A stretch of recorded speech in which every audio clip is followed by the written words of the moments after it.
Hello guys, आज बहुत दिनों बाद मैं रिकॉर्डिंग कर रही हूँ। मैं अपने गांव चली गई थी। वहाँ मुझे वीडियो बनाने का मौका नहीं मिला, तो आज मैं dear doctor I am coming for soul का एपिसोड 5 का फर्स्ट पार्ट एक्सप्लेन करने वाली हूँ। क्योंकि इस ड्रामा को कंटिन्यू करने के लिए बहुत सारे लोगों ने कहा है, तो मैं मना कैसे कर सकती हूँ। तो बिना देर करे शुरू करते हैं आज के एपिसोड 5 को। स्टार्टिंग में हमें फ्लैशबैक दिखाया जाता है। फिर हॉस्पिटल में था, तभी वह प्रकाश के डैड आते हैं और उसे कहते हैं क्या तुम वरीड हो। तो फिर कहते हैं हाँ थोड़ा सा। तो प्रकाश के डैड कहते हैं तुम सोचने के लिए थोड़ा सा टाइम ले लो। तो फिर वो फॉर्म पढ़ता है और कहता है डॉक्टर क्या आप मेरी हेल्प करेंगे, जिसे करने से मैं ज़्यादा वरीड नहीं होऊंगा। फिर वार्ड में घूम रहा था, तभी वह छोटा प्रकाश आता है और कहता है ब्रदर सन्या आप यहाँ क्या कर रहे हो। बाद में प्रकाश अपने डैड के साथ कुछ काम कर रहा था और साइड में भी और खेत खड़े हुए थे। वो उसे कहता है यही टाइम है डिसीजन लेने का। तभी वह एक लड़का और एक लड़की आते और प्रकाश के डैड को फ्रूट देकर थैंक्स कहते, क्योंकि उनके वजह से उनकी मोम बच गई थी।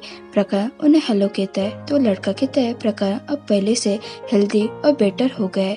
तो प्रकाश के डैड कहते हैं हाँ, और उसे पूछते तुम्हारी मोम अब कैसी है। तो लड़का कहता है वो ठीक है, और फिर से मैं आपको थैंक्स कहना चाहूँगा। अगर आप नहीं होते तो मैं और मेरी सिस आज उसके केयर करने के लिए एबल नहीं होते।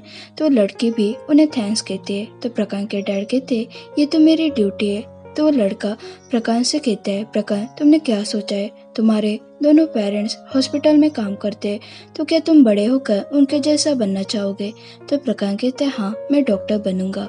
फिर साइड में खड़े होकर प्रकाश की बातें सुनकर खुश होता है, क्योंकि वो अकेला इंसान था जो उसे देख सकता है। तो खेत कहता है तो तुमने क्या डिसीजन लिया है। तो फिर कहता है मैं ग्रीम रीपर बनूंगा, और प्रकाश को देखकर स्माइल करता है। डॉक्टर मेहता अपने केबिन में बैठकर केस के बारे में रिसर्च कर रहा था, तभी वह नती आता है। तो मेहता कहता है अगर कोई अर्जेंट बात नहीं है तो मैं तुम्हारे लिए अवेलेबल नहीं हूँ। तो नती कहता है क्या प्रकाश की वीकनेस आपके लिए इनफ नहीं है क्या। तो मेहता उसकी तरफ देखता है और कहता है हाँ बताओ। तो नती कहता है मुझे पता चला है कि गीता को डॉक्टर प्रकाश पर क्रश है। तो मेहता शौक होकर कहता है और बोलता है क्या गीता प्रकाश को लाइक करता है, पर इसे हमें क्या। तो नती कहता है यही तो मैं बता रहा हूँ, गीता प्रकाश को लाइक करता है पर प्रकाश को उसके लिए कोई भी फीलिंग्स नहीं है। मैंने कल देखा, कल गीता बहुत ज्यादा गुस्से में था, तो हम उन दोनों में और झगड़ा करवा सकते जिससे वो अपना फोकस खो देंगे, जिसके वजह से उनका टीम स्पिरिट डिस्ट्रॉय हो जाएगा। तो मेहता कहता है तो तुम क्या करने वाले हो जिससे ऐसा होगा। तो नती कहता है मुझे लगता है हमें डॉक्टर नज का यूज करना चाहिए। तो मेहता शौक होता है। तो नती कहते हैं डॉक्टर नज डॉक्टर प्रकाश के बहुत ही क्लोज है, अगर गीता उन दोनों को हर टाइम साथ में देखेगा तो उसे जलस फील हो जाएगा, उसके वजह से वो अपना फोकस खो देगा। तो मेहता कहता है तो तुम ऐसे कोई सिचुएशन क्रिएट करने वाले हो जिससे डॉक्टर नज और डॉक्टर प्रकाश बहुत ज्यादा क्लोज आएंगे। तो नती कहता है हाँ मैंने सोचा है, मैं ये कैसे करने वाला हूँ। तो डॉक्टर मेहता उसकी बातें सुनकर कहता है बस हो गया, क्या तुम सच में ये सोच रहे हो मैं तुम्हारे ऐसे बकवास प्लान में तुम्हारे साथ रहूंगा, और मुझे पर्सनल और वर्क लाइफ मिक्स करना बिल्कुल पसंद नहीं है। तो नती कहता है तो हम कैसे जीतेंगे। तो मेहता कहता है इसलिए कोई बेटर प्लान ढूंढो और तुम अब जा सकते हो, मुझे काम है। तो नती परेशान होकर वहाँ से जाने लगता है। तो मेहता कहता है अगर प्रकाश को गीता पसंद नहीं है तो उसे कौन पसंद है। ये सीन यही कट हो जाता है। प्रकरण और फिर घर आते फिर प्रकाश का हाथ पकड़कर उसके हाथ में की देता है और उसे थैंक्स बोलता है और कहता है मुझे आज ऐसे लगा जैसे मेरा ड्रीम सच हो गया है, और स्माइल करता है और उसे बाय बोलकर वहां से चला जाता है। प्रकाश सिर्फ उसे देखता रहता है, तभी अचानक से उसका हार्ट जोर से धड़कने लगता है। नेक्स्ट मॉर्निंग नती अपने रूम में आकर बेड पर सो जाता है, पर वो किटा के ऊपर सो गया था। किटा जग जाता है और कहता है तुम ये क्या कर रहे हो। तो नती कहता है पर तुम यहाँ पर क्या कर रहे हो, ये तो डॉक्टर के रूम है। तो किटा कहता है मैं हमेशा यही सोता हूँ, पर उसके पीठ में पेन हो रहा था, तो वो ड्रॉवर से प्लास्टर निकाल के उसे देता है। तो नती कहता है तुम ये क्या कर रहे हो। तो किटा कहता है तुम शौक क्यों हो रहे हो, वो चाइनीज प्लास्टर मेरे पेट पर लगाओ क्योंकि मेरा हाथ वहाँ नहीं जाएगा।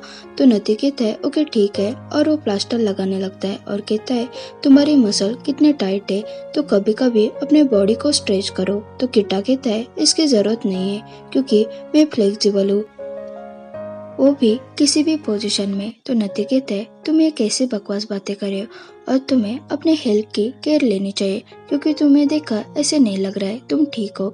तो किटा कहता है, क्या तुम फिजिकल हेल्थ के बारे में कह रहे हो क्या?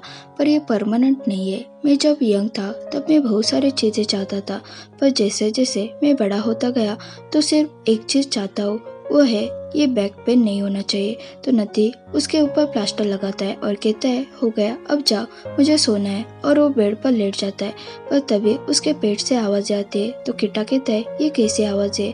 तो नती कहता है, लॉन्ग शिफ्ट करने के कारण मैंने कुछ भी खाया नहीं है। तो किटा हंसने लगता है और कहता है, चलो कुछ खाने के लिए चलते हैं, जिससे तुम्हारा ये टमी फुल हो जाएगा और तुम्हें जल्दी नींद आ जाएगी।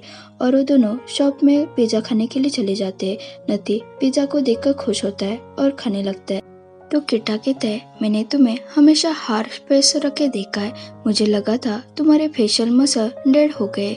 तो नती कहता है, तो तुम्हारे कहने का मतलब है मैं हर टाइम तुम्हारे जैसा स्माइल करता रहूं? तो किटा कहता है, ये मेरी हैबिट है। तुम्हें पता है जब मैं एक बच्चा था तभी मुझे पिज्जा बहुत ही पसंद था। तो नती कहता है, तो इसमें क्या बड़ी बात है? तो किटा कहता है, मैं ऑर्फनेज में बड़ा हुआ हूँ, तो हर कोई पिज्जा डोनेट नहीं करता था, और अगर किसी ने डोनेट किया हो तो मुझे वो हमेशा स्लाइस लेने के लिए स्ट्रगल करना पड़ता था। कभी कभी वो बहुत ज्यादा गिफ्ट डोनेट करते थे तो वो हमारे साथ पिक खिंचवाते थे, तो इसके चक्कर में मैं खाने के लिए हमेशा लेट पहुंच जाता था। तो नती कहता है, मुझे भी पिज्जा बहुत ही पसंद था, क्योंकि जब मैं यंग था तो हमारे पास इतने पैसे नहीं थे जिसे हम पिज्जा ले सके। जब मैं अब बड़ा हो गया हूँ और उसे खरीदने के लिए एबल हो गया हूँ, तो हर टाइम उसे खरीदने के बाद मुझे एक्साइटेड फील होता है, क्योंकि ऐसी चीजें मैंने टीवी पर देखी थी जो आज। और वो पिज्जा खाता है। तो किटा कहता है, क्या तुम्हें पता है जब तुम ऐसे बातें कर रहे हो तो तुम कितने स्लो हो गए हो? तो मैं पिज्जा अकेला ही खत्म करूंगा, तो तुम्हें दूसरा पिज्जा ऑर्डर करना पड़ेगा। तो नती कहता है, चलो रॉक पेपर सीजर करते। तो किटा कहता है, क्यों? तो नती कहता है, अगर मैं जीत गया तो मैं ये खाऊंगा, पर अगर मैं हार गया तभी भी मैं ये खाऊंगा। और उसके हाथ से वो सारा पिज्जा लेता है। तो किटा कहता है, रुको, पर तुम ये अकेले नहीं करोगे। और वो दोनों फिर से पिज्जा के लिए झगड़ने लगते हैं। डॉक्टर मेहता पेशेंट को बता रहा था, अगर आप सर्जरी करोगे तो आप ठीक हो जाएगी। तो पेशेंट उसे थैंक्स कहती है। मेहता वहां से चला जाता है और नर्स से कहता है, उस पेशेंट की किडनी कुछ परसेंटेज ही काम कर रही है, तो यही सही टाइम है जिसे उसकी सर्जरी करने के लिए हमें आसानी होगी, तो जल्दी से जल्दी उसके लिए किडनी अरेंज करो। तो नर्स कहती है, उसके ब्रदर ने इन्फॉर्म करने के लिए कहा है कि वो अपनी किडनी उसे देने वाला है। तो मेहता कहता है, ओके ठीक है, तो प्रोफेसर को इसके बारे में बताओ। तो नर्स कहती है, ओके ठीक है, और वो वहां से चले जाते हैं। तभी वह न चाहते और उसे स्नैक्स देते। तो मेहता कहते, तुमने इसे कहाँ से खरीद लिया? तो नच कहते, मैंने नहीं लाया, ये प्रकरण ने तुम्हारे लिए लाया है, पर आफ्टरनून में उसकी शिफ्ट है, इसलिए उसने मुझे तुम्हें देने के लिए कहा है। तो मेहता कहता है, ये लो, मुझे नहीं चाहिए, और वो वहां से चला जाता है। प्रकरण अपने घर में होता है और वो हॉस्पिटल के लिए निकल रहा था। तभी उसकी नजर बाहर फूल खिले थे उस पर पड़ती है। तो उसे याद आता है उसने और फिनी मिलकर उस प्लांट को लगाया था। तभी वो अपना फोन निकालता है, पर उसे रियलाइज होता है उसके पास उसका नंबर नहीं है। तो वो उसके घर के पास खड़ा होकर झांकने लगता है। तभी उसे कोई दिखता है, उसे लगता है वो फी है, इसलिए वो उसे बात करने के लिए जाता है, पर वो फी नहीं था, उसका फ्रेंड खेत था। तो प्रकाश कहता है, आप हो? तो खेत कहता है, तुम मुझे खेत कह सकते हो। तो प्रकाश शौक होकर कहता है, क्या ग्रीम रीपर का भी नाम होता है क्या? तो खेत कहता है, हाँ, अगर डॉग्स और कैट का भी नाम हो सकता है तो हमारा क्यों नहीं हो सकता? तो प्रकाश कहता है, मुझे लगा था तुम लोगों का सिर्फ आईडी नंबर होता है, वैसे तो फी का रियल नेम क्या है? तो खेत कहता है, बेटर है तुम खुद ही उसे पूछो।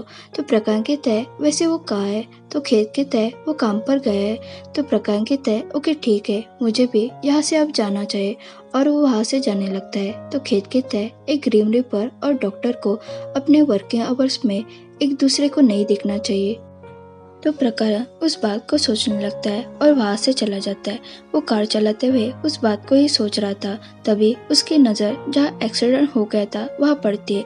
वो नीचे उतरता है, तभी वहाँ एक एम्बुलेंस आती है, उसमें से एक लड़का बाहर आता है। वो वही था जो प्रकरण के डैड के साथ स्टार्टिंग में हमें दिखाया गया था।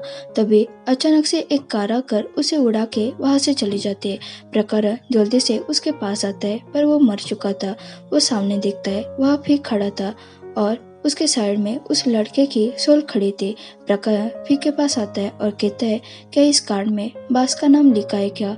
तो बास फी को कहता है क्या प्रकाश तुम्हें देख सकता है क्या? तो फी कहता है हाँ ये उसका ही कार्ड है। प्रकाश कहता है प्लीज बास को मत लेकर जाना।